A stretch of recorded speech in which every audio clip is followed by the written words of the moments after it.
Bonsoir et bienvenue sur Meta TV. Comme tous les soirs, c'est la libre antenne de 21h à minuit. Donc vous êtes bien sur metatv.org. Ce soir, émission spéciale avec Alain Benajam. Bonsoir Alain. Bonsoir.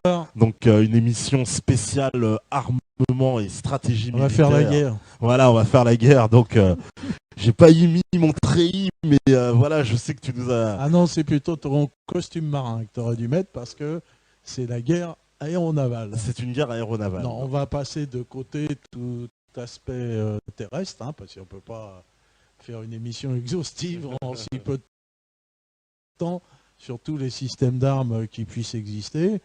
On prend le prétexte, évidemment, de la Syrie, Oui. de ce qui s'est passé, et de la manière dont les États-Unis ont finalement reculé face au système d'armes qui leur a été opposé. Voilà, on va bien comprendre un peu la dimension militaire de ce conflit. Oui. Une dimension qui a été un peu occultée, que les médias, on n'y parle jamais de cette dimension militaire. Alors, on n'en parle jamais, et pourtant c'est la dimension principale, parce que pourquoi les États-Unis n'y ont pas été, seraient-ils devenus gentils? Ouais, c'est un peu ça.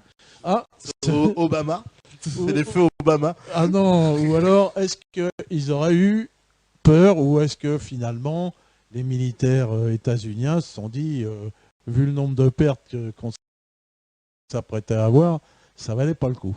Ah, voilà. En fait, il faisait pas tout à fait le poids finalement, c'est ça quoi. Voilà, alors c'est quand même intéressant parce que c'est la première fois qu'on a une confrontation aéronavale russo-états-unienne. Cette confrontation a bien eu lieu sur mer, il n'y a pas eu de mort, mais elle a eu lieu d'une manière en simulation, de manière électronique, qui a bien eu une bataille navale réelle. Et on va voir aussi pourquoi, aujourd'hui, quand on confronte de tels dispositifs, eh bien, on n'est pas obligé de couler des navires. Parce que les uns et les autres connaissent très bien le dispositif adverse, connaissent les performances, savent comment les uns et les autres sont placés, ont des capteurs, il y a des contre-mesures, donc il y a une bataille électronique, on met tout ça dans l'ordinateur, et puis on voit si ça le fait ou si ça ne le fait pas. Voilà. Donc ils ont vu, ça ne le faisait pas, donc ils ont remballé leur matos, et on va voir pourquoi. Ce qui est intéressant dans cette confrontation militaire, c'est que l'armement états-unien est complètement différent de l'armement russe, mais ça n'a rien à voir. Donc, c'est pas des gens qui se battent, toi, tu as une épée, j'ai une épée, tac, tac, tac, ou j'ai un fusil. Non, non, non. Les armements des uns et des autres n'ont rien à voir. Donc, ils ont été conçus différemment, et on verra pourquoi ils ont été conçus différemment, parce que d'un côté, il y a un armement offensif, et de l'autre côté, un armement défensif. Voilà. D'accord. Bon. Déjà, ça révèle beaucoup de choses. Donc, sur les ça révèle énormément de choses. D'ailleurs, on compte sur vous pour poser des questions parce que c'est tellement vaste et que moi, j'ai passé 4-5 jours d'études là-dessus. Ça n'a pas pu être exhaustif. Je ne peux pas présenter tout ça, mais je peux répondre à des questions. Alors n'hésitez pas à appeler au standard, le numéro va s'afficher là sur l'écran. Comme ça, vous appelez, vous posez vos questions, vous passez sur Skype, c'est les stratégies militaires, les armements. Les stratégies aéronavales. Aéronavales, pour être précis. On sait que fin août, il était certain que les USA allaient mener une frappe d'envergure contre la Syrie. Oui. Quand on regarde encore les informations de cette époque, on lit, c'était sûr, il n'y avait strictement aucun doute là-dessus.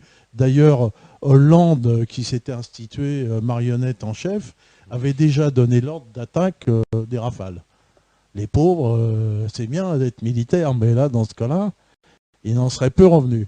Il avait quasiment donné l'ordre, il les a rattrapés comme ça, parce qu'au dernier moment, Hollande, au tout dernier moment, elle dit finalement on n'y va pas, et il n'y a pas été parce que les Russes ont eu l'intelligence d'offrir une porte de sortie aux Américains pour qu'ils ne perdent pas la face, avec cette histoire d'armes chimiques qui maintenant aurait été mis sous séquestre par l'ONU. Bon, ça c'est bidon. Tout le monde a sauté de ça là-dessus pour ne pas y aller. Voilà. Donc, alors, cette guerre aéronavale n'a pas commencé fin août 2013. Hein. Fin août 2013, ils ont fait un petit essai, ils ont balancé 2 missiles, ils ont été abattus tout de suite. Voilà, ce qu'ils voulaient savoir, c'est si les Russes allaient utiliser les systèmes d'armes. Donc il y a bien eu feu, il y a bien eu un feu, hein, et ça s'est arrêté là. Parce que la bataille navale principale a eu lieu au mois de janvier, tel que nous le raconte Valentin Vassilescu, hein, dans avicenzi.org. Hein, Valentin Vassilescu est un ancien commandant d'une base aérienne roumaine équipée de matériel soviétique. Donc, lui, il décrit cette bataille navale. Hein, donc, il y avait d'un côté la Task Force 502 de la 6e flotte qui comprenait le porte-avions George Bush. Ah oui, c'est elle quand même le nom. Non, c'est pas le George W, hein. C'est l'autre, son père. Mais enfin bon, appeler un porte-avions George Bush, c'est déjà mal commencé. Et avec à son bord 80 à 90 avions de combat. Il faut dire les porte-avions lourds états-uniens. Ça, c'est la vue 1. Comportent la vue 1. Voilà. Tu me suis. C'est bien. Voilà ce que c'est que le George Bush, un porte-avions moderne qui comporte une très grosse quantité d'avions de combat. Il est tout récent celui-là en plus. Hein, il est tout récent, voilà. Alors, il faut voir, on va le voir, comment fonctionne un dispositif naval, mais on verra à la fin, parce qu'il faut que je décrive tous les systèmes d'armes, et après, on verra comment il y a des contre-mesures, les systèmes électroniques qui permettent de défendre tout ça. Hein. Donc sa mission était de se positionner de manière à pouvoir lancer une frappe aérienne de Tomahawk, hein, contre la Syrie. Alors, évidemment, les Tomahawk ont une portée de jusqu'à 1600 km. C'est très, très, très long, mais ils sont très lents. Donc 1600 km avec une vitesse de 800 km/h, ça fait 2 heures. Donc on voit qu'en 2 heures, l'adversaire a bien le temps de se préparer. Et donc il faut quand même positionner ces navires au plus proche de l'objectif. Donc ils se sont rapprochés des côtes, comme ils l'ont fait auparavant, que ce soit en Yougoslavie ou que ce soit en Libye. Hein, au plus proche, de manière à avoir l'effet de surprise principal. Alors, de l'autre côté, il y avait un dispositif maritime russe qui était composé du navire amiral Kuznetsov, navire principal, hein, un porte-avions, et qui avait à son bord un groupe de 24 avions. Alors le porte-avions russe, évidemment, est beaucoup plus petit et porte moins d'avions que l'autre, mais parce que, en fait, ces avions servent pas à grand-chose du côté russe. Ce qu'il faut savoir, c'est qu'il était équipé de 12 tubes, c'est la vue. La vue 4, le Kuznetsov. Non. George Bush. Alors, si on peut passer d'abord la vue 2. La vue 2 d'abord. Alors. La vue 2. Voilà, la vue numéro 2. Alors, le Kuznetsov, on le verra plus loin, il était équipé de 12 tubes de P700 Granit. Alors, les P700 Granit sont des missiles anti-navires qui ont une portée de 625 km. Pas mal. Et qui volent à Mach 2,5. Donc c'est ça qui importe, parce que finalement, les avions, dans ce cas-là, ils ne servent pas à grand-chose. Hein. Donc on verra tout au long de l'exposé que la force russe est surtout basée sur des missiles hypersoniques. Ce qu'on appelle hypersoniques, c'est-à-dire qu'ils vont à plusieurs fois la vitesse du son. De l'autre côté, George Bush était équipé de missiles anti-navires habituels de la marine de l'US Navy, qui sont des Harpoon, RGM-84. Alors ça, c'est la vue numéro 3, mais qui, eux, ont une vitesse de croisière de 864 km avec une portée de 125 km. Non, on voit qu'il n'y a pas du tout parité. Pas du tout. Hein, c'est clair. Ils sont obligés d'être très près, finalement, à 125 km. Bah, ils sont obligés d'être très près. Et puis, en plus, il y a la flotte russe est équipée de systèmes antimissiles S-300 et qui peuvent aussi détruire ces missiles anti-navires, surtout quand ils sont lents. Voilà. Donc, là, on va passer l'amiral Kuznetsov en vue 4. En vue 4. Hein, un porte-avions, mais surtout équipé de missiles. Et on verra d'ailleurs que la Russie ne possède qu'un seul porte-avions et ne base pas du tout sa force aéronavale sur le porte-avions, mais sur ce qu'on appelle les tueurs de porte-avions, c'est-à-dire des croiseurs bardés de tubes lance-missiles de tous ordres. Donc, il y a eu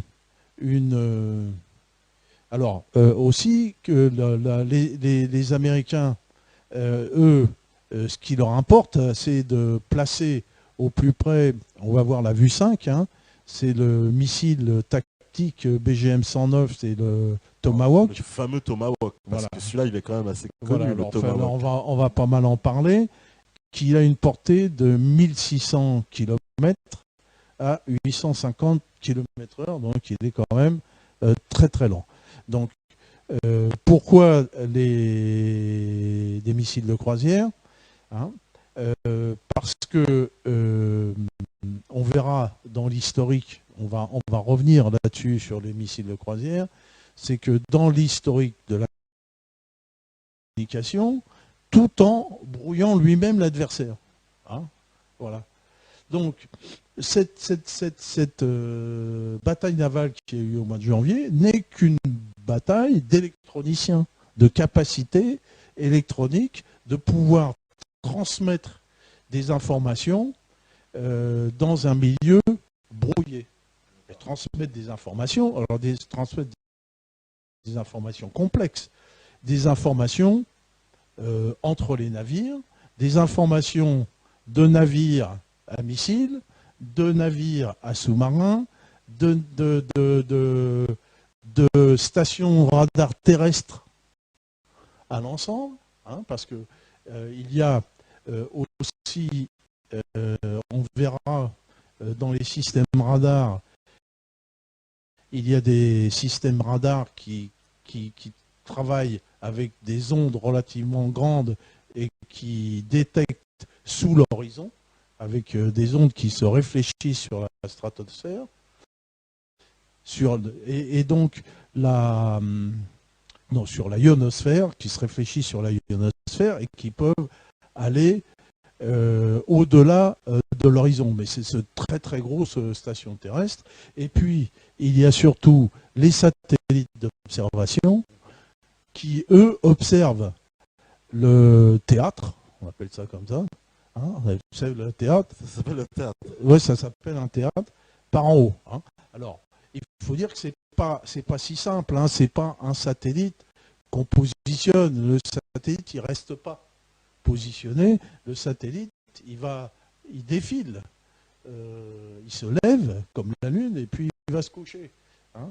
Hormis les satellites en positionnement géostationnaire, mais ça sont des satellites de météorologie, ils sont trop loin de la Terre pour pouvoir observer quelque chose. Donc pour pouvoir observer, il faut avoir un satellite de basse altitude, et que plus le satellite est en basse altitude, plus il va vite. Hein, donc tu sais que c'est la force centrifuge qui maintient le satellite en dehors de la gravitation. Et donc plus c'est bas, plus il y a de gravitation, plus il doit aller vite, plus c'est haut, moins il y en a. Et donc dans les géostationnaires, on a trouvé que à une certaine hauteur, le satellite, pour rester en l'air, il va à la même vitesse de rotation que la Terre, donc il est en géostationnaire. Bon, voilà. Donc les gens qui possèdent ces moyens d'observation possèdent des norias de satellites. Hein, tu vois, ça ne peut pas être la Libye, ni la Syrie, ni rien. C'est des dizaines et des dizaines de pays qui ont des réseaux de satellites, finalement. Hein, quels pays ont des réseaux de satellites? Évidemment, la Russie, les États-Unis, la France, la Grande-Bretagne, voilà. Puis la Chine maintenant. La Chine, voilà. Ça s'arrête là. Je ne sais pas si la France a combien elle en possède. Bon, c'est un peu secret tout ça. Les capacités d'observation. Voilà, on dit qu'il y a des satellites qui peuvent lire une plaque d'immatriculation de voiture. Bon, j'en sais rien. Ces capacités, de toute façon, sont secrètes. Toujours est-il qu'on voit très bien des véhicules, des navires, des missiles, des choses comme ça. Et surtout, ce qu'on voit sont les tirs de missiles. Hein, si on verra, quand on tire un Patriot, quand on tire un Tomahawk, ça fait du bruit. Hein, d'abord, on va le tirer dans un tube avec un booster, une fusée, et le départ du Tomahawk se voit très très bien. Hein. En plus, le Tomahawk est un missile de croisière qui est de très ancienne génération. Il a été étudié dans les années 70. Hein, on verra pourquoi après la guerre du Vietnam. Et donc, il n'est pas, sauf les tout derniers, mais ceux que possède l'US Navy ne le sont pas, il n'est pas reprogrammable pendant sa trajectoire. On lui assigne un objectif, une bonne fois pour toutes. Voilà, une bonne fois pour toutes. Ouais. Bon, alors comme il va à 800 km/h et il est tiré de très très loin, puisque là, les Américains étaient obligés d'être très loin, donc on peut aisément voir la direction, on peut aisément voir où il va. Donc l'adversaire peut se préparer facilement. Hein. Par exemple, les pilotes syriens qui sont entraînés comme les Russes sont très entraînés pour abattre les missiles de croisière. C'est une technique particulière et eux, ils sont entraînés pour ça. D'accord. Donc, c'est-à-dire quand ils ont 2 heures de préparation, ils ont le temps de les voir venir, quoi. Hein, d'accord. Ouais. Alors, en plus, la tactique pour abattre un missile de croisière, maintenant, qui a été étudiée partout, parce que on a vu que, par exemple, pendant la guerre d'Irak, les Américains en ont tiré environ 1500 Tomahawk. C'est énorme. Tu vois, donc tout ça, ça a été étudié, et on a vu qu'une bonne solution, c'était des stations de DCA au sol assez classiques, hein, puisque l'appareil il vole à basse altitude, et que la Syrie a plusieurs milliers de stations de DCA sur son sol. Donc ils étaient aussi assez vulnérables, sans parler évidemment des S-300 et S-400, puisque les S-300 équipés que la Syrie possède, hein, on est à peu près certain, mais équipés que ces S-300 équipent la marine russe, donc ils sont capables d'abattre des missiles de croisière. De toute façon, les S-300, on va les voir après aussi. On va les voir après. Donc, le S-300 est un missile hypersonique qui va se fragmenter, qui va se diviser en 6 têtes pour le S-300 et en 10 têtes pour le S-400. Et chacune de ces têtes-là va aller intercepter un missile de croisière ou un avion en utilisant soit le radar, soit la, la signature thermique de l'engin. Hein. Voilà. Donc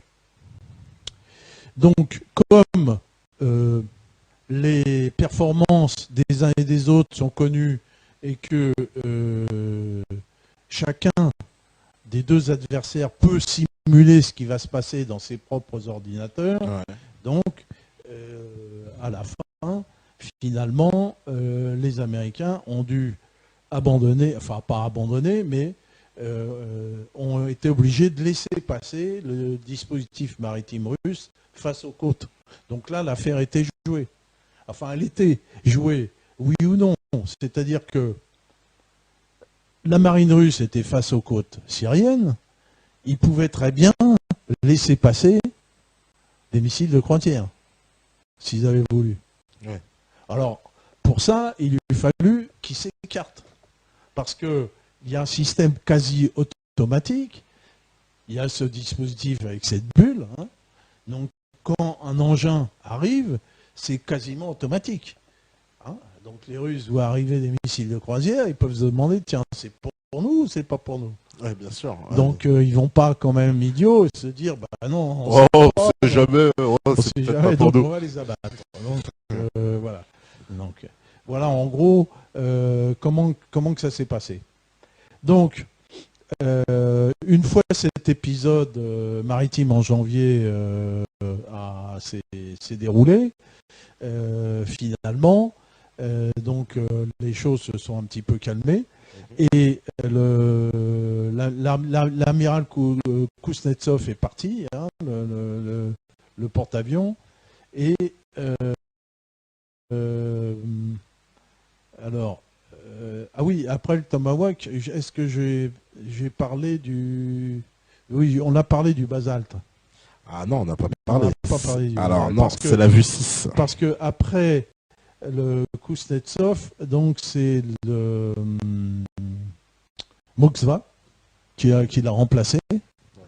Hein, et donc le Moskva, lui, il est équipé du P500 Basalt qui a une portée de 550 km. Le P500 Basalt, c'est toujours un missile mer-mer. Donc on voit que les Russes sont surtout équipés de ce type de missile pour aller couler des navires. Hein. Voilà. Donc le Kuznetsov, qui est appelé tueur de porte-avions, dont comporte une vingtaine de tubes de P500 Basalt à 550 km et à vitesse Mach 2.5. Voilà. Et en plus, donc le Moskva, il est équipé de S300 PMU c'est la vue favorite. Ouais. Hein, le Moskva. Le Moskva, voilà, on va voir le Moskva. La vue 7. Ouais. La 7. Alors on voit bien sur ce navire russe, hein, on voit bien que maintenant sur les croiseurs modernes, il n'y a plus de canons comme il y avait avant, hein, des canons de marine. Oui, c'est vrai, ouais. Hein, on voit que il y a plein de tubes sur les côtés. Hein. Donc ça, ces tubes sur les côtés en biais, c'est les tubes des P500. Les P500 la vue 6, ouais. Basalt. Voilà. Hein, les P500 Basalt, c'est pas encore les Yakonte. Hein. Les Yakonte, c'est le P700. Les Yakonte, c'est encore un missile plus performant qui ont été livrés à la Syrie. Hein, et pour défendre les côtes. D'accord. Donc ça, le Moskva, c'était le bateau présent de la marine russe qui était au large des côtes syriennes. C'est bien ça. Qui était au large des côtes syriennes au mois d'août. Au mois d'août. Qui a remplacé le Kuznetsov. Le Kuznetsov qu'on a vu tout à l'heure, d'accord. On a vu que les porte-avions, de toute façon, dans un engagement aéronaval côté russe, ça sert strictement à rien. D'accord. Alors, les porte-avions américains, ils vont pouvoir les mettre à la ferraille, ça sert strictement à rien. Donc là, le Moskva a ses batteries de 1, 2, 3, 4, 5, 6, 7, donc 16 tubes de P500 et 8 tubes de S300 qui sont à l'arrière, donc qui partent de la plage arrière en vertical. Hein. Donc le S300 qui possède chacun 6 têtes de missiles. Alors sans compter des unités de lance-torpilles, il est bardé de systèmes de lance-torpilles. On verra tout à l'heure, on va passer des films sur les torpilles RU-100 qui sont, c'est pas mal. C'est parce que en fait, ce sont des missiles. C'est des missiles torpilles. Donc c'est un missile qui va dans l'eau et qui va dans l'air. Donc on verra le missile, il rentre dans l'eau, il ressort, il va dans l'air, il ressort, il va dans l'eau. C'est incroyable ça. Et dans l'eau, il se déplace. Dans l'eau, il se déplace à 400 km/h. Dans l'eau. Utilisé pourquoi? Parce que en fait, il ne fonctionne qu'une fois l'engin possède une certaine vitesse. En fait, c'est un tube, un simple tube, hein, dans lequel à peu près aux 2/3 arrière, on va brûler du kérosène. Donc l'air entre par le nez, par la vitesse, par la simple vitesse de l'engin. Hein, l'air est chauffé par le kérosène. Donc tu connais la loi d'Avogadro. Non. PV égale T. Ah non, malheureusement, je ne suis pas chimiste du tout. Hein, la pression et le volume égale la température. D'accord. Donc, quand tu chauffes, eh bien, la pression augmente ou le volume augmente. C'est-à-dire, il y a donc une accélération, puisque le volume est le même dans le tube, hein, mais il n'y a qu'une sortie vers l'arrière. À ce moment-là, comme la pression augmente, il y a accélération des gaz sur l'arrière, une différence de vitesse entre l'entrée et l'arrière, et c'est ce qui propulse l'engin. D'accord. Hein, voilà. Donc il y a eu, les Français ont fabriqué un certain nombre d'engins, dont le Griffon, comme ça. Donc il faut, pour que ça fonctionne, le Leduc était lancé d'un avion, il était sur un avion, hein, donc il fallait lui imprimer une certaine vitesse, mais on a fait un appareil, quand j'étais jeune, j'ai vu le voir au Bourget, le Griffon, qui était équipé d'un turboréacteur de manière à lancer l'appareil, et ensuite le statoréacteur se mettait en route. Lui, le Yaconte, sa vitesse primitive est impulsée par un moteur fusée, et ensuite le statoréacteur se met en marche. Ce qui est intéressant avec le statoréacteur, c'est qu'il n'y a pas de limite de vitesse. Hein, des limites de vitesse qui existent dans un turboréacteur. Tu vois, le turboréacteur, comment que ça fonctionne? C'est-à-dire le turboréacteur, la pression primitive de l'air est amenée par une turbine. Hein, tu vois les grands turboréacteurs, tu vois des turbines qui vont aspirer l'air. À ce moment-là, le moteur peut démarrer à partir de zéro. Hein. Derrière, on injecte du kérosène, on chauffe de la même façon, et les gaz vont prendre de la vitesse parce qu'ils sont chauds, être éjectés. Et donc, à la sortie, il y a une turbine qui est actionnée par ces gaz de sortie et qui va actionner le compresseur devant. D'accord. Tu vois, hein, et donc ça, c'est le turboréacteur. Mais là, dans ces turboréacteurs, il y a plein de pièces mécaniques qui tournent très très vite, il y a des pales, tout ça c'est compliqué. Et il y a des limitations de vitesse dues à la rotation de la turbine. Tandis que dans le statoréacteur, il n'y a théoriquement aucune limite de vitesse possible. Aucune limite. Voilà.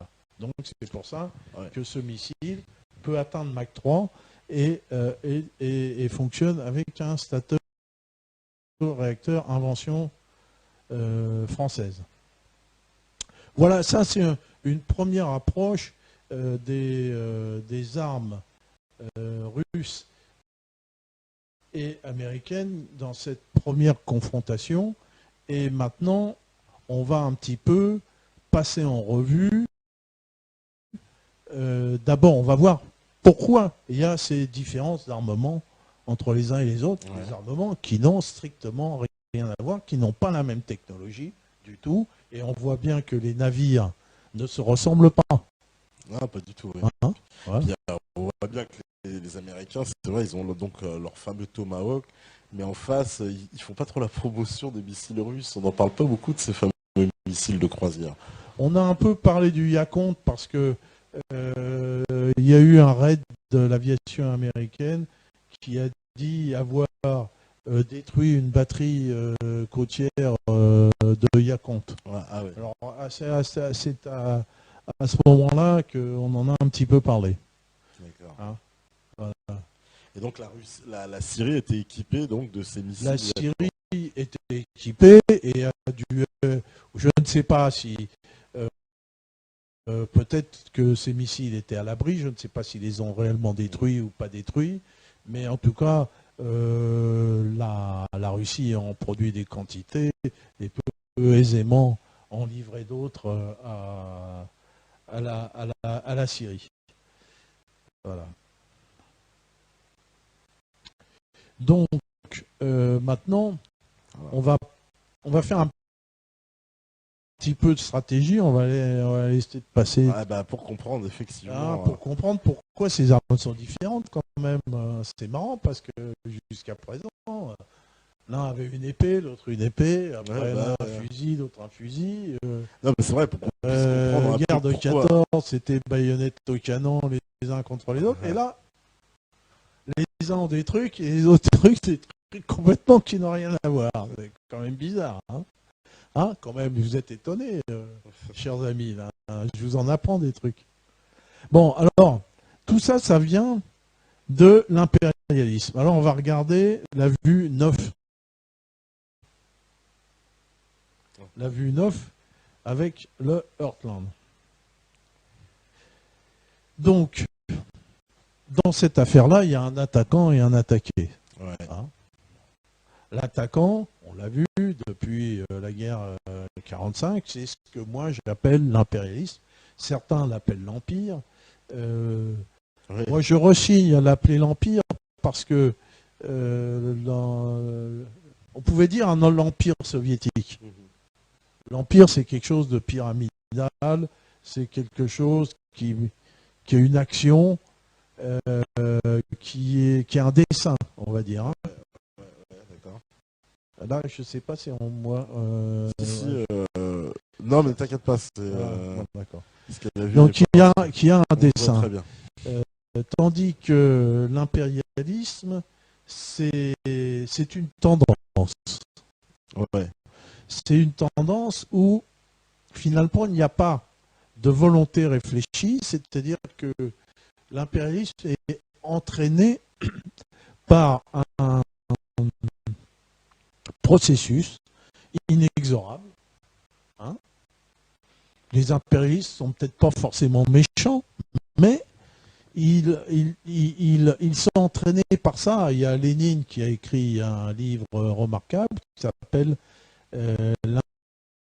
L'impérialisme, stade suprême du capitalisme. Oui. Et il explique comment le système capitaliste se termine forcément en impérialisme et comment les différents impérialismes finissent par se bouffer, hein, les petits poissons, les gros poissons mangeant les plus petits, et à la fin, bah, il ne reste plus qu'un gros requin qui est là tout seul. Hein, voilà, c'est ce qui se passe. Donc, l'impérialisme, c'est un phénomène inexorable qui est amené, qui a été amené historiquement. Alors, l'impérialisme, il est né, on va dire, au XVe siècle, déjà avec la pseudo-découverte de l'Amérique, hein, 1492, par Christophe Colomb, et puis tout ce qui a suivi derrière, avec l'arrivée des Espagnols en Amérique, et qui ont commencé par piller ce continent. Donc, l'impérialisme, c'est un phénomène qui est d'abord économique, qui conduit une puissance quelconque à aller rechercher des matières premières ou imposer ses produits aux autres. Hein. Oui, une espèce de domination, parce que par exemple, même Gengis Khan, on peut parler d'impérialiste ou pas? Ah, Là, on parlerait d'empire. On parlerait d'empire parce que si tu veux l'empire comme l'empire napoléonien ou l'empire,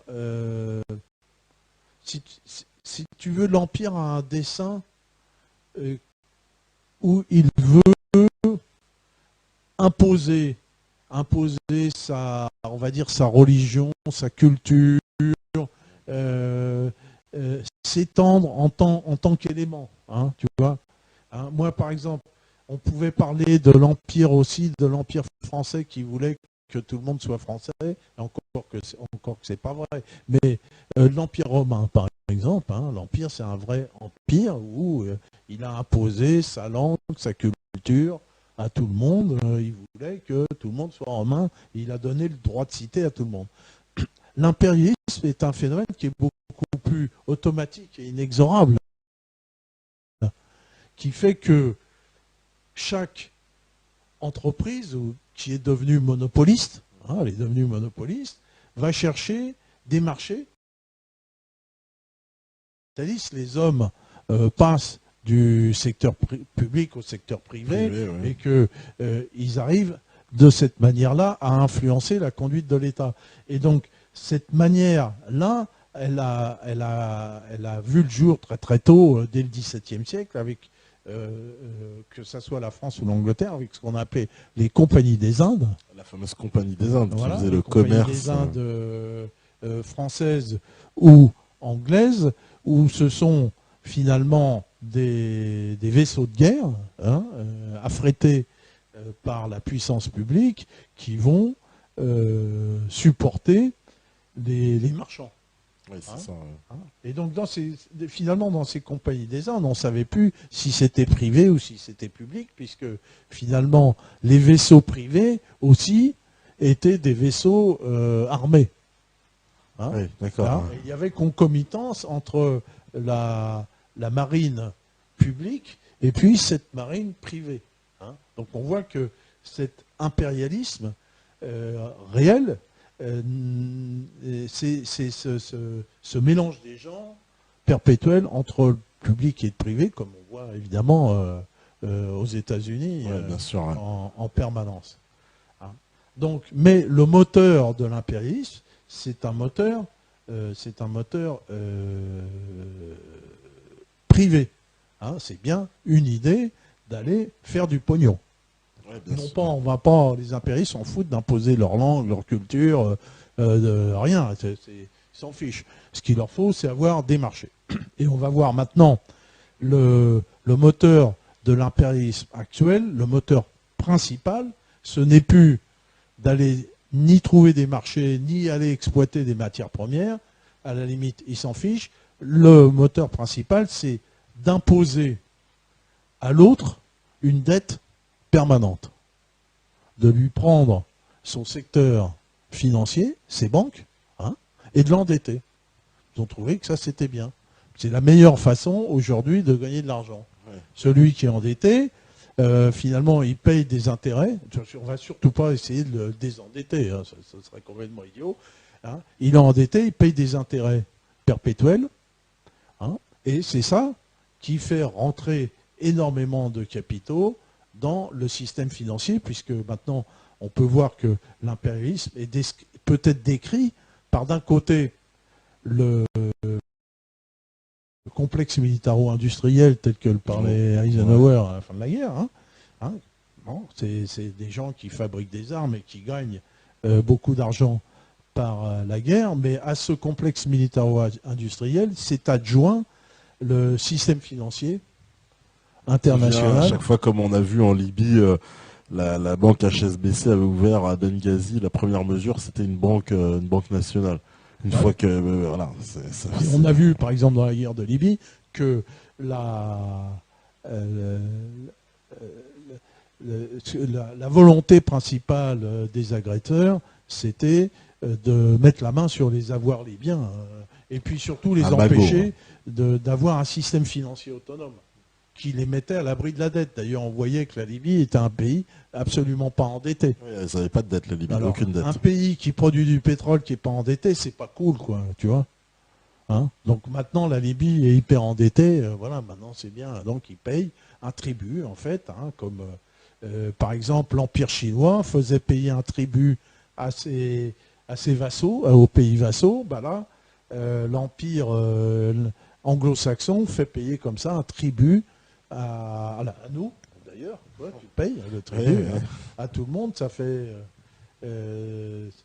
j'ai écrit un article hein, sur la dette, ça fait près de 3 000 euros, je ne sais plus, c'est au moins un bon millier d'euros que chacun paye au travers des différentes sources d'impôts, que ce soit la TVA ou autre chose, comme tribut en intérêt sur la dette.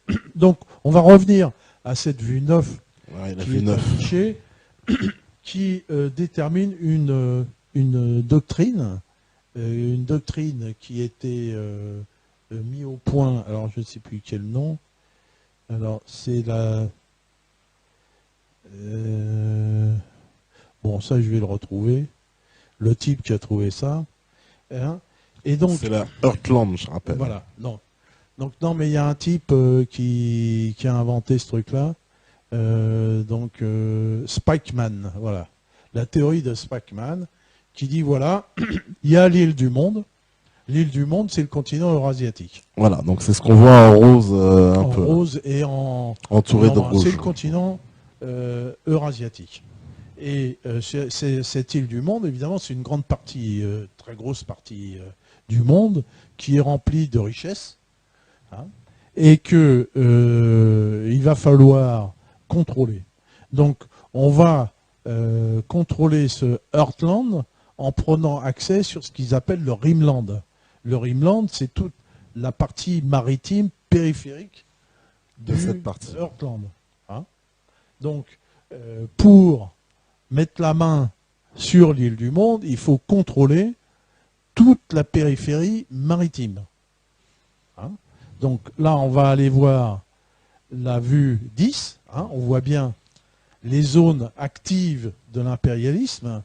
Hein, donc on voit en rouge les parties maritimes à contrôler. Le fameux Ringland. Donc, et donc en rose, ce Rimland qu'il va falloir contrôler. Donc on voit bien que on va contrôler le Rimland de la mer. Ouais. Hein, donc l'impérialisme est un impérialisme maritime. Donc maintenant, beaucoup parlent de thalassocratie.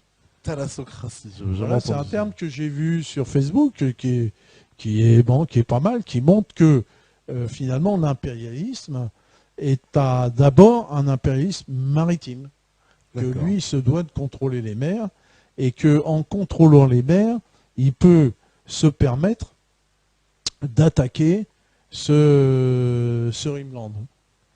Hein. Donc tout son système d'armes est basé sur des dispositifs aéronavals ou amphibies qui vont permettre d'amener des armements offensifs au plus près des côtes. Donc c'est pour ça que les États-Unis possèdent un très grand nombre de porte-avions et que finalement les Russes, on ne voit pas quel intérêt ils auraient, puisque le porte-avions, lui, c'est un instrument d'agression. Hein. On va amener des aéronefs au plus près du pays qu'on va agresser. Pour aller les frapper, quoi, c'est ça. Pour aller les frapper. Voilà. Donc, on voit bien que déjà, l'armement des uns et des autres doit être qualitativement différent, et on va voir aussi qu'il est aussi quantitativement différent, puisque l'impérialisme a une doctrine militaire qu'on appelle la guerre dissymétrique et non pas asymétrique. Guerre asymétrique, c'est autre chose. C'est d'ailleurs une guerre qui est étudiée de telle sorte qu'on puisse réduire l'agressé très très rapidement en ayant une puissance militaire de très très loin supérieure à celui qu'on veut agresser. Donc là, on voit que les dépenses militaires en 2010 total était de 1630 milliards de dollars, hein, total de tous les pays. Total de tous les pays. Et donc, La moitié, les États-Unis dépensaient 43% de la somme totale des dépenses militaires. 43%. Oui, parce qu'ils ont un budget de 800 et quelques milliards, voilà. c'est ça, ouais. Et l'Union européenne 18,4%. C'est-à-dire que l'ensemble impérialiste comprend 51,4% des dépenses militaires de l'ensemble des dépenses mondiales. Ouais. Voilà. Donc on voit par exemple que derrière le pays qui a la plus forte dépense militaire des autres, c'est la Chine qui n'a que 7% des dépenses militaires mondiales. La Chine, seulement 7%. Hein. La Russie, 3,2%. Et ce pauvre Iran qui est toujours sous la menace d'une agression, 1,8%. Donc on voit bien qu'il y a une disparité énorme de moyens militaires entre les uns et les autres. On voit bien, c'est clairement établi, quoi. Les pays, les États-Unis, l'Union européenne, c'est clairement une puissance agressive, quoi. C'est clairement une puissance. Alors, on voit sur le papier que c'est clairement une puissance agressive, et on le voit dans l'histoire, puisque on l'a vu depuis la fin de la guerre, ces pays n'ont pas cessé d'être en guerre. Hein, ouais, contre les autres, c'est-à-dire plus entre eux, mais contre les autres. Contre les autres, voilà, contre les autres. Voilà. Alors, tu me diras quand on fera une pause. Oui, on va faire une pause tout à l'heure. On peut continuer un petit peu jusqu'au 15, quoi, par exemple. On montrera dans la première pause.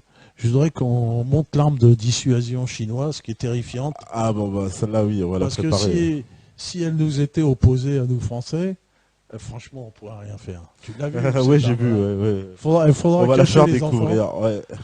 Faudra cacher les gosses parce que c'est terrible. Hein, on va la faire découvrir cette arme les Chinois, chinoise. ils font très très fort. Hein, ils font fort, très fort. Bon, par contre, les Américains ont étudié une doctrine, une tactique qui s'appelle Shock and Awe, qui est choqué et terrorisé. C'est la vue numéro 11. Voilà. Et cette technique qu'ils ont utilisée d'abord en Yougoslavie, puis en Irak. On verra donc la vue numéro 11. C'est-à-dire qu'on jette des bombes choqué, terrorisé. C'est-à-dire on va commencer par un bombardement massif, alors qui va commencer par une salve de Tomahawk. Hein, sur l'Irak, c'est 1500 Tomahawk qui ont été balancés. Donc c'est énorme. Donc les Tomahawks vont servir d'abord à détruire les défenses du pays. Hein, premièrement, on va détruire l'aviation et les moyens de défense aérienne. Bon. Donc ça s'est passé comme ça dans tous les pays agressés. Hein. Plus de défense aérienne. Et après, donc, les chasseurs bombardiers peuvent opérer tranquille et bombarder ce qu'ils veulent, détruire ce qu'ils veulent, en rigolant. Voilà. Donc, on a vu cette tactique qu'on voit sur la figure 11. Hein, donc, ça, c'est Bagdad sous le feu des Tomahawks. Et donc, ça, c'est toute une nuit. Et puis, au matin, finalement, il y a presque plus rien et la population est terrorisée.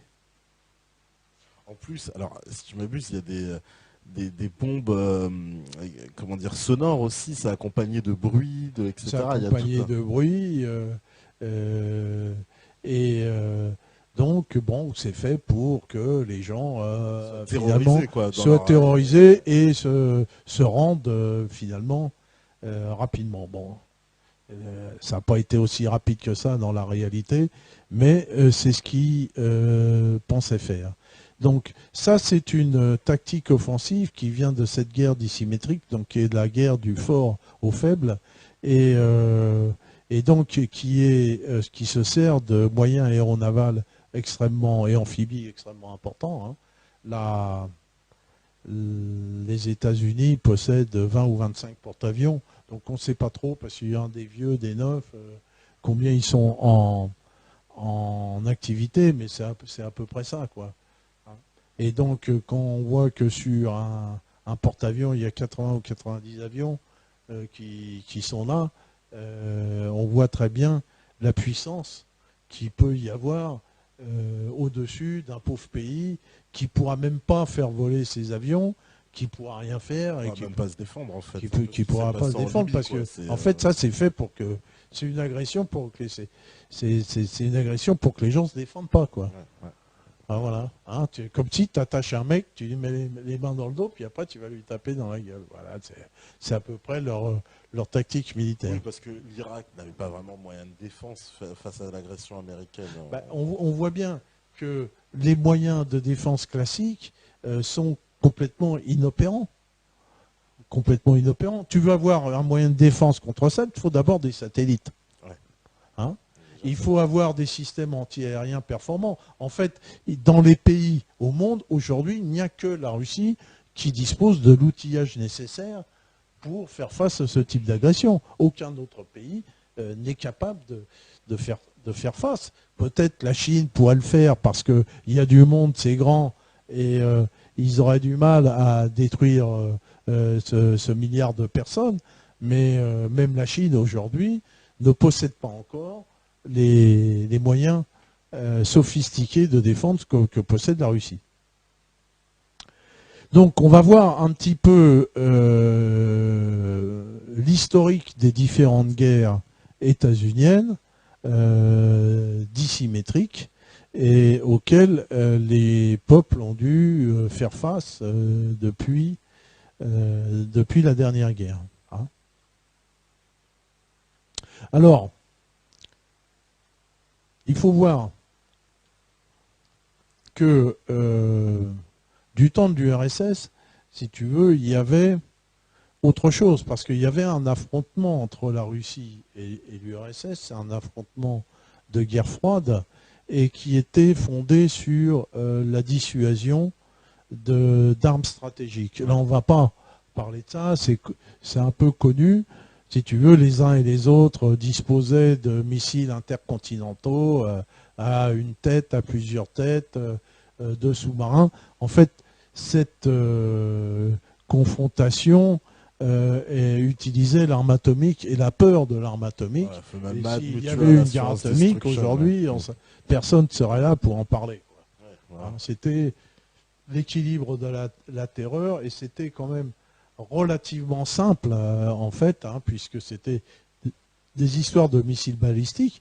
Et donc on se rappelle que Ronald Reagan a mis en place ce qu'il appelle la guerre des étoiles. D'ailleurs, on n'a jamais su si ça marchait, c'est-à-dire qu'il voulait mettre des antimissiles qui auraient permis à arrêter les missiles russes, soviétiques à l'époque, et donc à avoir un avantage considérable. Donc, les soviétiques ont essayé de répondre à cette course aux armements, ce qu'on a appelé la course aux armements. Et on va voir que cette course aux armements, finalement, a servi, puisque ce qui reste de l'armement russe, finalement, c'est l'armement soviétique issu de cette course. Donc, personnellement, il m'a été donné d'aller dans le complexe militaro-industriel soviétique à l'époque, de manière à évaluer la technologie qui était en place. Alors pourquoi? Parce que c'était donc les dernières années de mon appartenance au Parti communiste, et comme j'étais technologue, je connais bien un éventail de technologies diverses. On m'avait demandé d'aller là-bas pour voir si cette technologie pouvait être utilisée à des fins civiles. Donc ça, c'est Gorbatchev qui avait demandé. Donc c'était le programme conversion. Maintenant, je vois avec le recul que, en fait, Gorbatchev, c'était un traître, c'était un agent états-unien, et par là, il brisait complètement l'effort de guerre soviétique. Il mettait à disposition de l'Occident tous ses moyens, puisque tout ça n'est qu'un leurre. L'industrie militaire n'étant rien applicable à l'industrie civile. Ça ne marche pas. Ouais.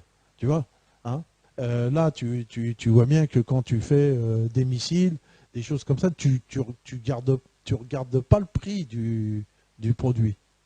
Tandis que bon, l'industrie civile quoi, sert à faire des voitures, des fers à repasser, des trucs comme ça, où il faut aller rogner sur chaque poignée de porte, sur chaque poignée de truc, gagner un centime là. Donc la démarche industrielle d'un produit civil, c'est ce qu'on appelle l'analyse de la valeur. Hein, c'est-à-dire que bon, l'analyse de la valeur, c'est simple. Tu vois, par exemple, ce bouton ici, hein, on va mettre une bardée d'ingénieurs qui vont réfléchir à comment gagner un centime sur ce bouton. Alors, ça vaut le coup, puisque si on va produire un produit en centaines de milliers d'exemplaires, gagner un centime sur un bouton, ben on a gagné beaucoup d'argent. On fait des économies d'échelle sur chaque Voilà. chose. Donc moi aussi, j'ai participé à de l'industrie civile normale, fondée sur l'analyse de la valeur et sur la recherche de la plus petite économie possible. Quand tu vois ta voiture, là, chaque bouton est étudié et de manière à pouvoir rogner quelque chose, si tu veux. Hein, voilà. D'ailleurs, tout est étudié. Tu prends une bouteille d'eau, tu prends le bouchon, tu prends tout.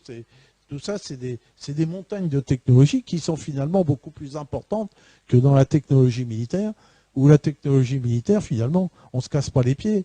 On va prendre tous les moyens disponibles pour arriver au but possible. Mais on ne va pas chercher à être moins cher. Le prix, on s'en fout. Ouais. Voilà, le prix, on s'en fout. Hein. Encore que, si tu veux, quand tu regardes des systèmes comme des missiles tirés en salve comme le Tomahawk, hein, quand même, ils ont réussi à faire un missile de croisière qui coûte 560 000 $ quand même. Hein, mais c'est pas cher pour un missile de croisière. Hein, et donc, ils en produisent des milliers, quasiment comme des bagnoles. Tandis que notre vaillant Tomahawk, vaillant Scalp, le Scalp français, le missile hyper sophistiqué, tire et oublie, shoot and forget, il coûte quand même 1 million d'euros pièce. Ça coûte cher. Ah ouais. Alors quand tu vas tirer le pruneau, tu n'as pas intérêt à se louper, quoi. Gaffe, hein, ouais. Hein, il n'y a pas intérêt à se louper, ça coûte cher là. Si on doit en envoyer 1500 comme les Américains. Bah tu vois, les Rafales, ils peuvent en porter 2 ou 4. Hein. Des missiles comme ça. Donc tu vois un petit peu combien que ça coûte, quoi. Voilà. Donc on va voir les différentes gradations de la guerre impérialiste et comment finalement les gens agressés finissent par répondre. Donc on voit que la guerre impérialiste typique, c'est une guerre aéronavale.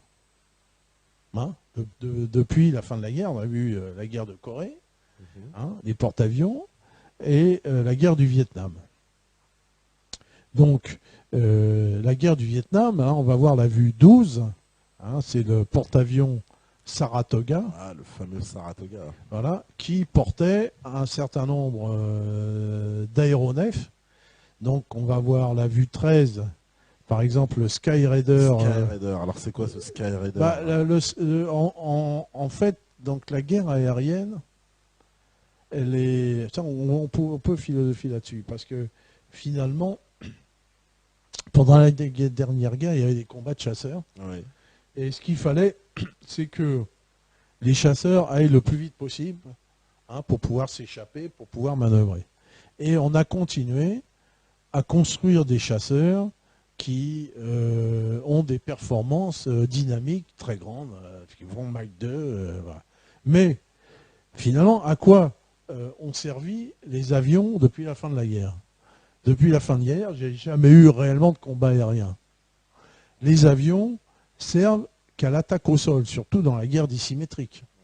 dans la guerre dissymétrique, on va aller amener le feu de l'avion.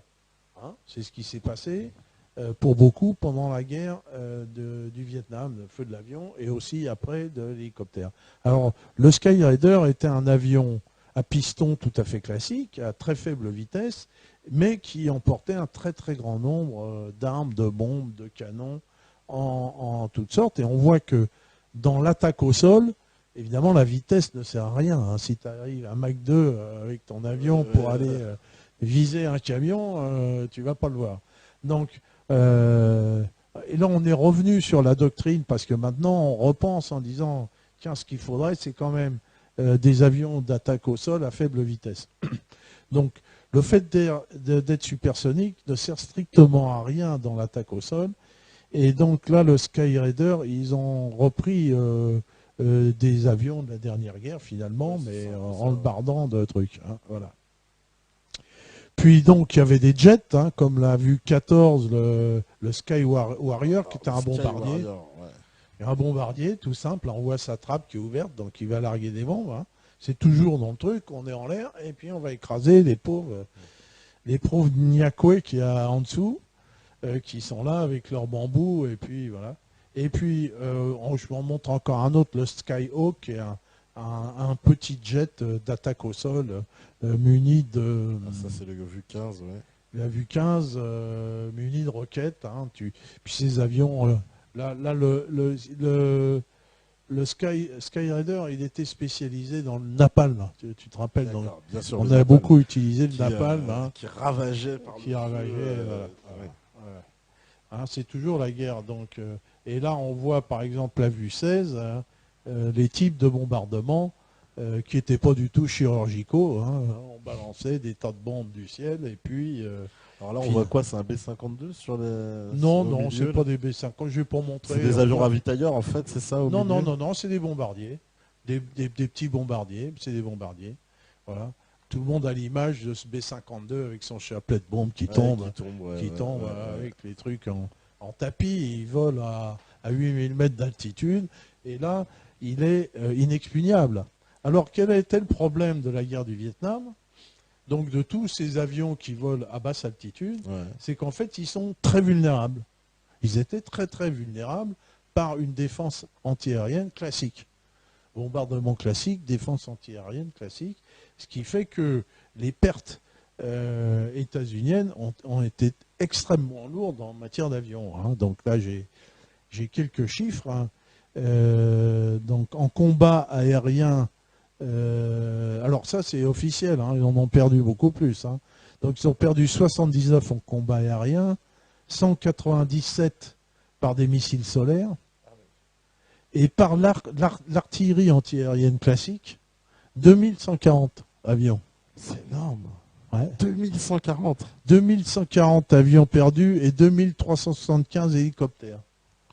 Perdus avec une défense aérienne composée de canons monotubes, de canons antiaériens. Le Viet Minh, il utilisait donc des canons, tout ce qui est de plus classique en artillerie, pour abattre les... Oui, enfin ça c'est surtout au-dessus du Nord-Vietnam. Hein. Ouais. Donc, alors ils utilisaient, mais même à cette époque-là, ils avaient, tous les paysans, tout le monde disposait d'un fusil. Un simple fusil. Un simple fusil, ouais. Voilà. Donc, tous les gens, ils allaient au champ et le fusil. Quand les avions passaient, les hommes, les femmes, tout le monde, donc visaient l'avion avec un fusil. Donc on sait que d'un fusil de guerre peut avoir une portée d'un kilomètre, de 1000 mètres. Hein, et donc on peut très bien viser, envoyer une balle de fusil dans un avion. Et s'il y a 100 mecs qui tirent au fusil contre l'avion, nombre d'avions ont été abattus comme ça. Au fusil. D'accord, au fusil, tout simplement, quoi. Tout simplement au fusil. Mais c'est vachement vulnérable, je trouve, quand même. Ah ben oui, mais quand tu vois ce type d'engin, pour larguer leur truc, ils doivent voler très bas, quoi. Voilà. Ils volent très très bas. Sinon, ils ratent leur cible. Donc les combattants peuvent, par exemple, on dit ils sont dans la jungle, on les voit pas d'en haut.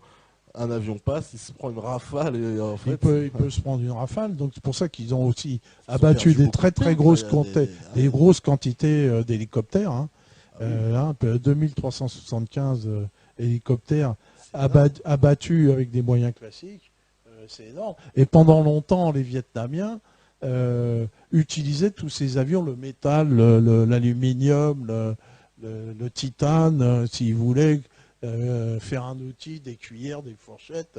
Ils avaient des quantités incroyables d'épaves sur le sol du Vietnam. Donc, la guerre du Vietnam a été perdue par ça. C'est une grosse défaite militaire encore, cette affaire, parce qu'ils sous-estiment, mais là, les chiffres sont quand même bien impressionnants, quoi. Voilà. Les chiffres sont très, très impressionnants. Donc, c'est une défaite militaire considérable, et c'est pour ça qu'il a fallu réfléchir pour faire autrement. D'accord. Voilà. Donc ils ont changé de stratégie. Ils ont changé de stratégie. Alors on va faire peut-être une petite pause justement avant de passer à la nouvelle stratégie.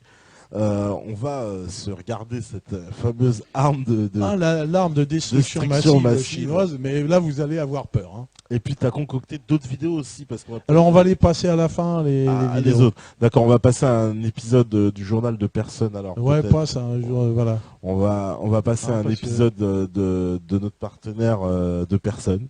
Donc le journal de personne. Hein, donc, je pense qu'elle doit regarder. Hein, on lui dit bonjour, on lui demande est-ce que la petite va bien hein, et est-ce qu'elle commence à s'intéresser à la technologie militaire Oui, pas encore, j'espère pour elle. Hein. Donc on va se regarder cette petite pause. Et puis, on reviendra après. Vous êtes toujours sur la libre antenne tous les soirs de 21h. Et posez des questions. Hein, parce allez-y, oui. Alors, il y a eu des questions justement sur le chat. On y reviendra après la pause. Allez-y, vous pouvez poser vos questions. Il y a eu des questions. On va y répondre. À tout à l'heure. À vous la régie.